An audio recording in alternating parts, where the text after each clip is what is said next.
Sebuah destinasi wisata yang memiliki beragam potensi menarik tidak selalu menjadi pilihan utama bagi wisatawan untuk berkunjung. Selain ragam potensi yang menjadi daya tarik sebuah destinasi wisata, ada sejumlah unsur yang juga menjadi pertimbangan bagi wisatawan ketika menentukan tujuan wisata. Menurut Kepala Dinas Pariwisata Kota Palembang, Isnaini Madani, dalam dunia pariwisata dikenal dengan unsur 3A, yakni atraksi yang merupakan daya tarik utama dari sebuah destinasi wisata, kemudian amenitas atau fasilitas pendukung yang ada di tempat wisata tersebut seperti keberadaan toilet, tempat ibadah, hingga lahan parkir. Dan aksesibilitas yang tak lain ialah informasi untuk menuju destinasi wisata tersebut yang meliputi akses transportasi yang dibutuhkan oleh wisatawan untuk menjangkau sebuah destinasi.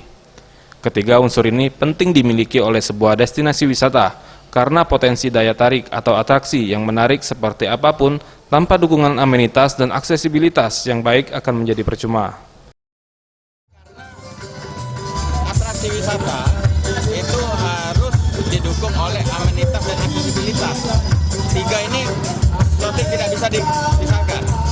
Atraksi, ini atraksi, amenitas, dan aksesibilitas. Jangan gara-gara, ini ada potensi wisata, aksesnya tak ngerti, aksesnya jelek, lanjut kita batal meningkatkan potensi. Justru dengan adanya potensi ini, aksesibilitas harus diperbaiki, harus ditingkatkan, amenitas juga harus dilengkapi dan harus ditingkatkan. Tim Liputan Sriwijaya TV.